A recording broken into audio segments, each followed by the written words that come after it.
I'm your host, Locum 23. You're joining me for Elementalists Book 2, Chapter 3, Late Lessons.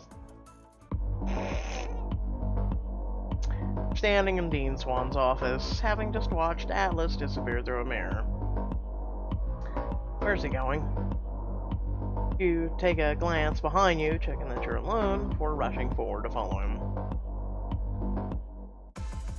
As you step through the mirror, you find yourself in the middle of the battlefield.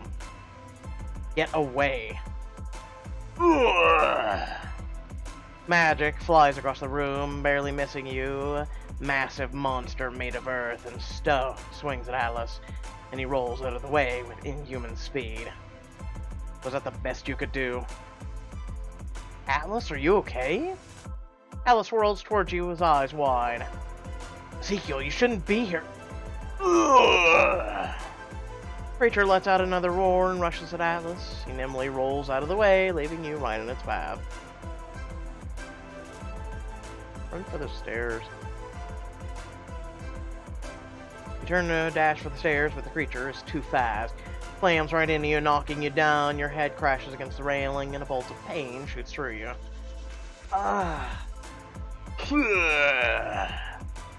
You rush across the room to Alice as the creature prepares to charge you again. Get lost, you oversized hunk of rock. Atlas's hand glows with the magic, and the rock monster disintegrates until it's nothing more than a pile of dust or dirt on the floor. Ugh. Oh, thank God, death by rock monster was not how I wanted to go.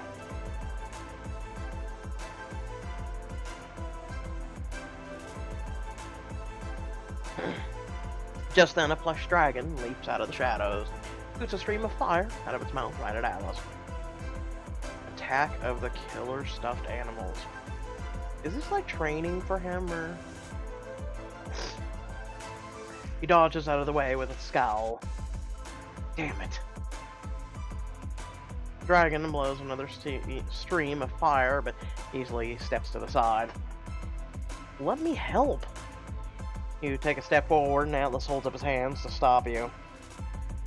Wait, don't... As he speaks, your foot steps on a tripwire placed across the floor. A drop of thick, oozing slime hits your forehead, and you feel momentarily dizzy. You look up to see... I don't want to be slimed. A waterfall of slime coming right down towards you. Freeze it. Freeze. The slime turns solid, but it keeps falling, crashing right into your head. Oh, Jesus Christ. Ow. Atlas grabs a stuffed animal and rips it in half with its bare hands. I've had enough of you. He tosses it to the ground and then examines the slime. Disgusting stuff. Atlas presses his hands together and the slime disappears in a gust of wind. Smoke vanishes for a second too before slowly filling the room again. Well, clearly we've seen all the wrong choices I can make. Atlas turns back to the rest of the room, his eyes darting back and forth. That was the last of them. As quiet fills the space, you follow Atlas as he crosses the room. You're standing in the middle of a dilapidated old house, pieces of furniture strewn across the room, and a strange magical smoke filling the air. This place is a nightmare. Who would even live here? Atlas whirls on you, eyes blazing with fury. What the hell are you doing here, Ezekiel? I should be asking you that. You're the one sneaking off in the middle of the night without telling me. You're my brother. You're supposed to trust me. I do. It's just... Just what? Atlas crosses his arms. I wanted to handle this on my own, but might as well know. I'm trying to track down the girl from the locket that Dean Joffe gave us. What made you think you'd find her here? The place seems pretty abandoned. I don't think anyone's been here for months. And I had a vision of where she was trapped inside of a safe house and magical symbols on the walls and windows. Even if she isn't here anymore, he might as well still be able to find something of a lead on where the Wraith took her. Atlas turns back to the rest of the room, but you grab his shoulder. Hang on a second. Dean Jolly asked both of us to find the girl. Can we be doing this together? If I bring you along, you're gonna get yourself killed. Did that last fight not prove it to you? Atlas shoves his hands into his pockets and scowls as he struggles with his words. Look, I want you to get hurt. But you could get hurt too. As Atlas starts to respond, you hear a slight creaking noise from the other side of the room. You both move towards it, and Atlas raises his hands and prepares to cast a spell when a small creature comes out of the smoke. Oh, it's an Arlu. Small Arlu looks up at you sadly, fully padding over to your side. Atlas lowers his hands. Ah, this must be Dean Joffy's familiar. Why would you think that? Because we're in Dean Joffy's house. She's so small. She's probably got beat up by Rafe when he came through here. Arlu bounces over to Atlas, rubbing against his leg. Atlas kneels down and pets her, smiling to himself. You okay there, little one? I wonder what your name is. You look like Navi to me. What do you think, Ezekiel? Sure. It does sound like a perfect name. Yeah. See, she likes it. How dare you assume the animal's gender? You lean down to pet her head. She nuzzles affectionately against your hand, giving it a gentle lick. I bet Tim would love her. Is this where if we had the other Arluyu, they would have been like, eat her, and they would have just, oh, I'm just assuming. As you speak his name, Tim appears from the other ether at your side. Navi trots over to him, her tail wagging eagerly.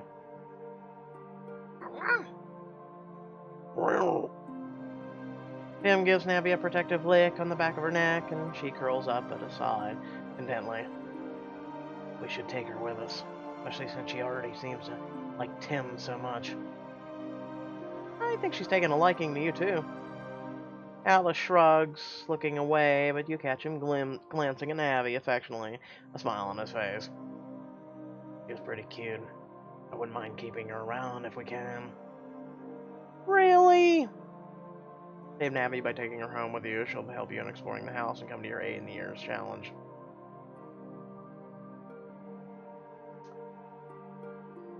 No. It would feel weird just to take her. I think we'd be better off letting her go. I'll tell her what happened to Joffy.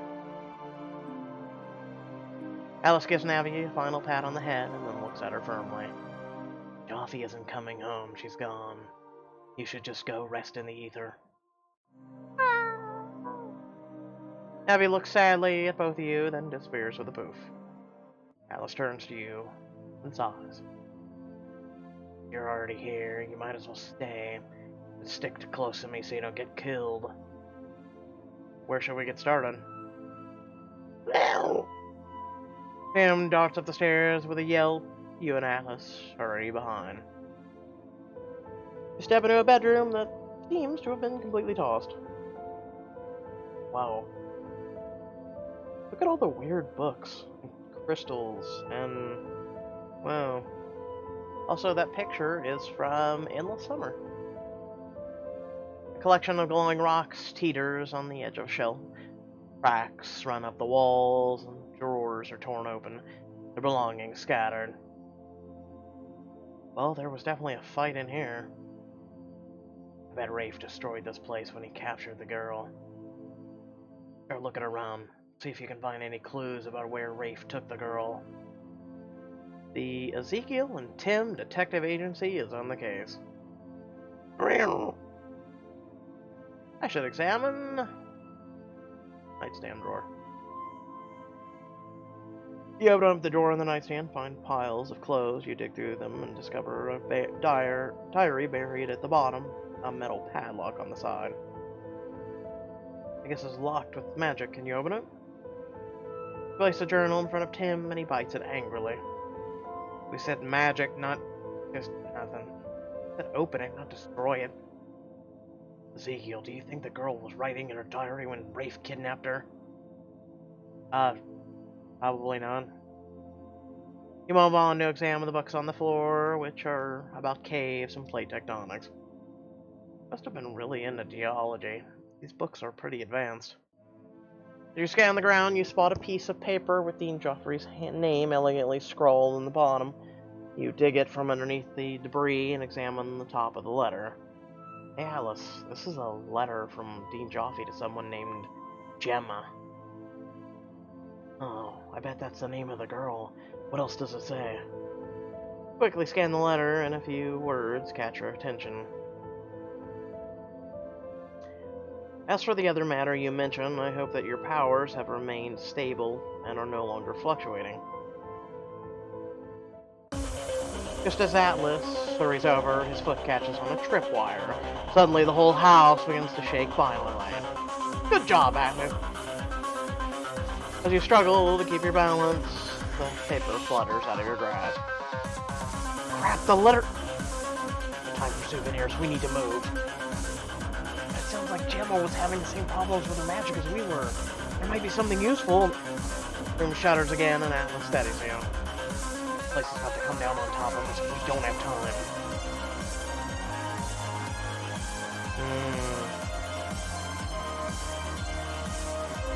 You take one last glance at the letter, and then turn back to Tim as the house quakes. Tim, get out of here. Tim disappears in the ether. Let me get the door. Alice presses his fingers against the doorknob, and it swings open, letting you out.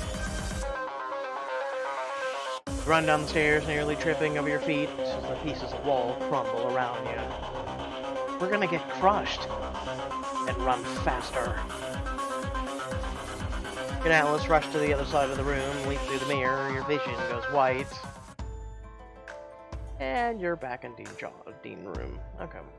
And you crash to the floor in Dean Swan's office. Struggle to get to your feet and dust off your clothes. Well, at least now I can make a daring escape from my collapsing house off my magical bucket list. I had that one checked for years. You and Atlas collapse under the chair, still catching your breath. I wish we would have found more in the house, but it felt like that place was just lined wall to wall with traps. Though I guess we did learn from the girl from the Loggett's name is Gemma. Even if the house was empty, I'm going to keep looking. There has to be something, somewhere that can lead us to her. Alice, you really seem to care about this a lot. It's really sweet. You're really getting soft. Soon you're going to be saving baby birds and helping old people cross the street. Don't count on him. You reach over and put your hand on his shoulder. But seriously, Alice, it's cool that you're trying to find this girl. Especially considering that Dean Joffrey tried to kill us last year. Don't get me wrong. Dean Joffrey got what she deserved in the end. But this is bigger than them. Alice clenches his fists, an expression of sorrow flitting across his face. I don't want another child to go through what I did. No one deserves to lose their caretakers and have to survive all on their own. Well then, that settles it. Settles what? This is important to both of us, so we have to work together. I might not be strong enough for these missions now, but if you give me some training, I'll be more prepared and ready to help you out. I suppose it wouldn't hurt, and having some qualified backup would be useful. I promise I won't let you down. We'll see about that, but we might as well get started now, since we already have to get back to your room. We'll do a stealth mission, like the first night we met. I'm allowed on campus now, so it won't be risky, but it'll be a good practice run. Alright, let me guess. I have to get back to my dorm without being spotted. Precisely. Atlas reaches out and touches your arm. You feel a ripple of magic wash over you. An enchantment will give you a shock if you're spotted. A shock? You're kidding. Don't be a baby. Now, come on, we're wasting valuable sleep time.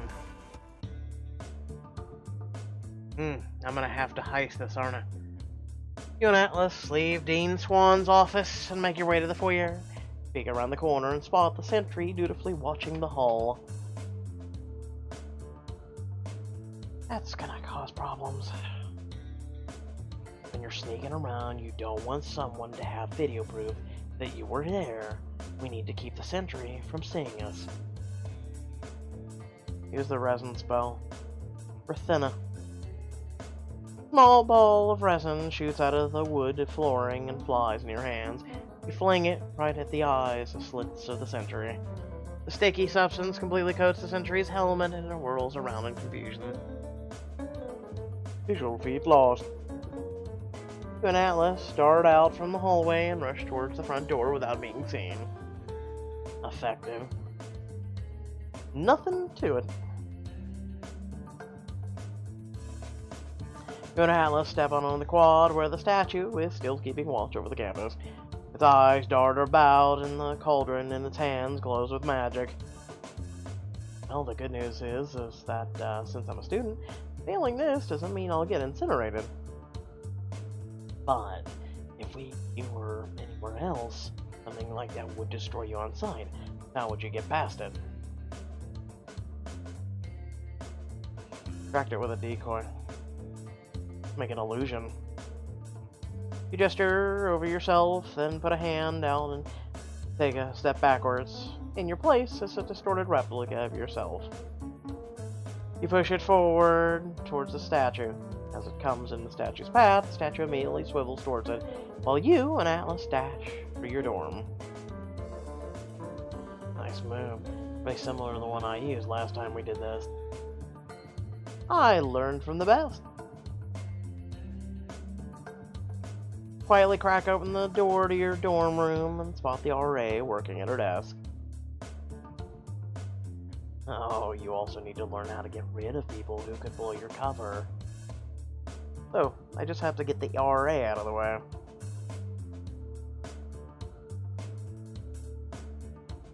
Blow her papers around. Let's make a mess. Flick your fingers and all the papers in the RA's hands go flying around the room. What in the world? Make a dash for the dorm room just as the RA comes out from behind her desk. Her eyes narrow at you and you feel a sharp shock. Ah! Don't run indoors! Right, sorry. Shit. Atlas crosses over to you, looking amused. Oh, nice try, but a distraction like that is guaranteed to make a person stick around. So I should have made a noise down the... Okay.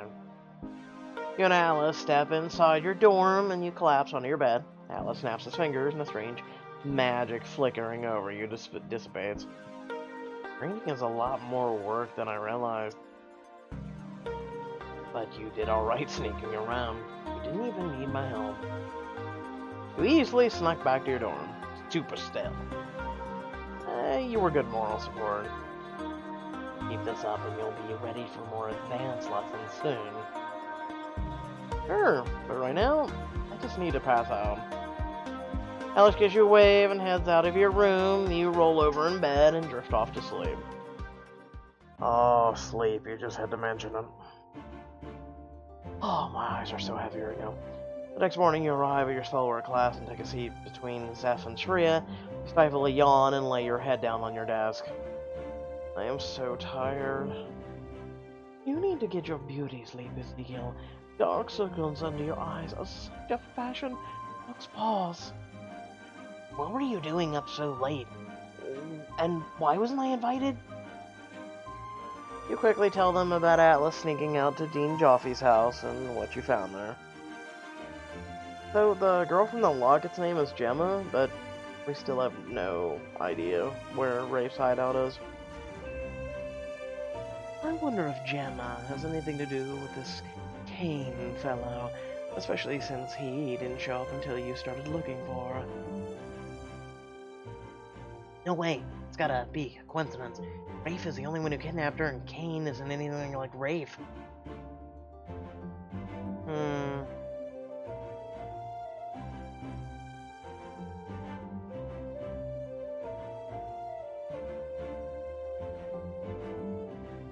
Wouldn't rule it out.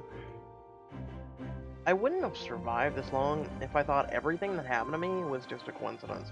Last year, it was all connected. For now, I think Kane might have something to do with Gemma, and I'm not sure what yet. Just like in business, it's always better to be on your guard. Then no one can catch on by you surprise. I had no idea that the mystery business was this cutthroat. Just then, Professor England enters the classroom and steps up to the front, clearing his throat. Good morning, class. Today, we're going to be learning a combination of water-wood spell. Tria groans beside you. What's the matter? It's just water and wood are the two hardest elements for fire ants to work at. We'll see about that. I haven't met a spell I couldn't handle. Shh! The spell will teach you how to temporarily enlarge objects. It's a versatile spell with a number of uses. You can make a blanket big enough for 2 people, or enlarge a barrier during a rock slide to keep destruction at bay. There was even a time when it was used during duels as a way of manipulating your environment to block spells. Oh, this sounds seriously useful. Allow me to demonstrate. Miss Mystery, if you would send a fireball at me, please. One mystery special coming up. Tria conjures a fireball and hurls it at Professor England. Closes his eyes, and his desk suddenly grows massive, completely shielding him from the fireball. Whoa. To begin, start by examining and feeling the object's structure. Think of it like water, shaping itself to whatever container it fills. When you merely need to add in the one element and focus on the growing object. And don't worry, I'll be coming around to check on you. Let's get this embarrassment over with. Tria picks up a potion vial and examines it closely, but the bottle shrinks a little. There's nothing the amazing Tria of mystery can't do, but this is going to take some practice. Next to you, Zeph picks up a book and takes a deep breath, running his hand along the spine. Come on, little book. Grow for me. A moment later, the book doubles in size, becoming a massive tome. Oh, nice job, Zeph. You turn to the small cauldron in front of you just as Professor England approaches. I have to look at the cauldron from all sides, pick up the cauldron, and surround the cauldron with water. Not literally. I'm serious, not literally. Look at the cauldron from all sides. You lean around, examining the cauldron and starting to channel your magic when... Suddenly feel exhausted, like you haven't slept in a week, and your magic fizzles out. Winchester, are you alright? Yeah, I think so, but my magic won't work. You were performing the spell procedure correctly, but it appears you've run out of magic. Have you been overexerting yourself? You aren't the first student to pull an all-nighter only to find they've completely drained their reserves. Maybe I didn't get a ton of sleep last night. Maybe. Try to get more rest in the future so you're prepared for class. As England continues to walk around the classroom, Zeph and Tria turn to you. Are you sure you're alright, Izzy? I can walk you back to our dorm if you need me to. Yeah, you look like you need a 12-hour nap. Oh, I do. I'm fine. I think my magic is just out of whack. Been acting up lately, though I can't figure out why. The rest of the class passes uneventfully, but you never get the energy to perform the spell. Simply watch Zeph instead. Zeph, if you keep it up, you're gonna be tiny compared to the rest of your stuff. just have to make sure I got it now. Now that I'm on the varsity thief team, I can't afford to let my grade slip and jeopardize my position. Though I do like being the small ruler of a giant kingdom. As Zeph returns to his practice, Shreya stands up and gathers her belongings.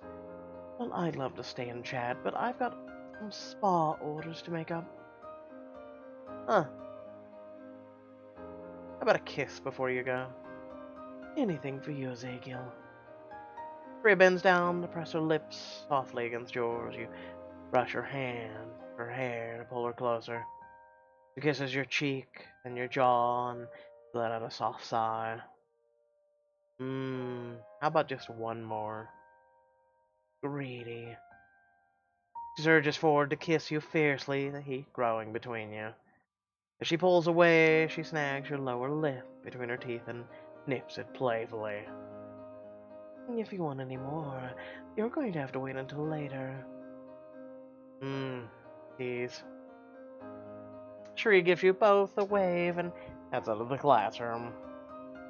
As Zeph finishes up his work, you feel a sudden burst of energy pull up inside you as though you've suddenly had a full night's sleep. Hey Zeph, you want to do some thief practice or run laps around the stadium? I've got all this pent-up energy. Oh, Ezekiel, I thought you were exhausted. Did you drink an entire pitcher of coffee while my back was turned or something? I sure feel like it did. My energy levels have been off kilter all day. I wish I knew what was going on. And I wish I could have learned the enlarging spell. Are you up for trying the spell again? I bet you could get the hang of it now.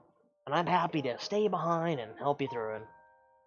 Oh, this is cute. So we could have learned it, but because our magic's off kilt. Oh, bite me. Really? I know, I didn't learn the spell. Bite me, literally. I don't want to push myself, especially since my magic is being kind of weird. I think I'm just gonna go and take a nap. Alright, I'll see you at dinner then. And Zeph out of the classroom and your dorm. That night, you meet up with the rest of your friends for dinner. As you're sitting down at a table, a letter appears in front of you. Apparently, no one here knows how to text. Seriously, does he not understand modern technology? Did he write you yet another letter? Wait, are you two, like, pen pals now? No, I didn't even respond to his first note! Ignore it, or better yet, burn it. But that would be rude, and he might have something important to say. Astra's right. I might as well take a look. You open the letter, and a small charm falls out of it. A keychain? Looks like an air element. Looks like one of those tacky charms you put on your backpack. I would hope that Kane has better taste than that, even if he dresses like it's still the 1800s. It's radiating a powerful magical energy, but I've never seen anything quite like it, not even in textbooks. You turn back to the letter, reading aloud. Dearest Ezekiel, I hope all has been well with you since my last letter. I'd be truly heartbroken if any misfortune has befallen one of my closest friends. I have been racked with guilt over our first meeting. My behavior was appalling, and again, I apologize. I hope your silence isn't because you're still upset with me. Perhaps I can make it up to you by bestowing you with this special gift, and much more besides. Please take care, and do not miss me too much, for I promise we shall meet again soon. Best wishes, he who is seen and unseen, Kane of the clouds, winds, and storms in the heavens. A gift, and even more on top of that. Jeez, he's quite an eccentric one, isn't he? I wonder what you did to impress him.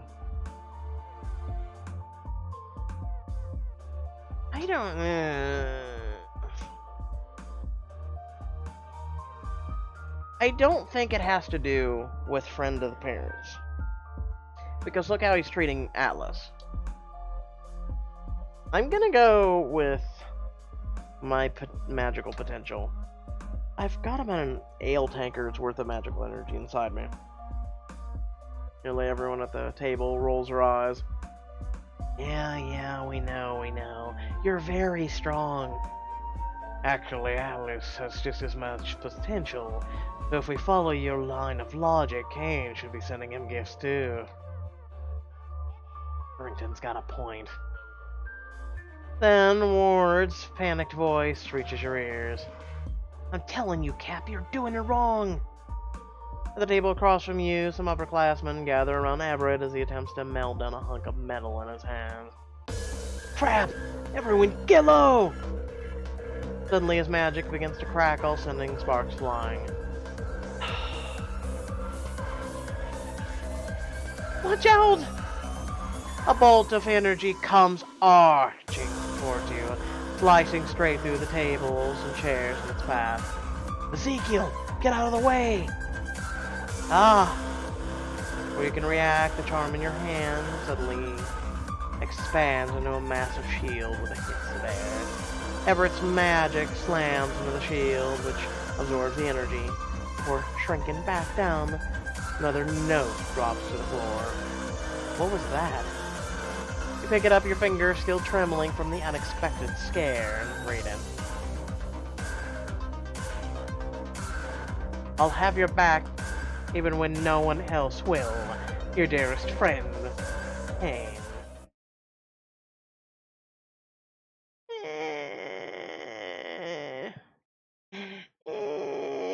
I mean, how did he know that was gonna happen?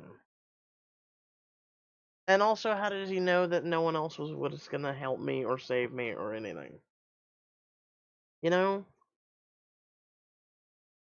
Like, that just seems so waterlogged, you know what I'm saying?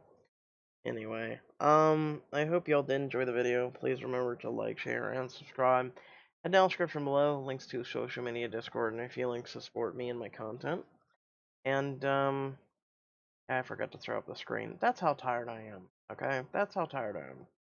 So, no, but seriously, thank you all for watching. Remember, you guys engaging, in content. It's just like in, Passport to Paris. The more you guys engage in the content, the more you share, the more you bring people into the fold, the more our channel grows. And hey, we're almost up to 11,000 subscribers. It's very much appreciated. It's something that continually motivates me. It's something I continue to try on.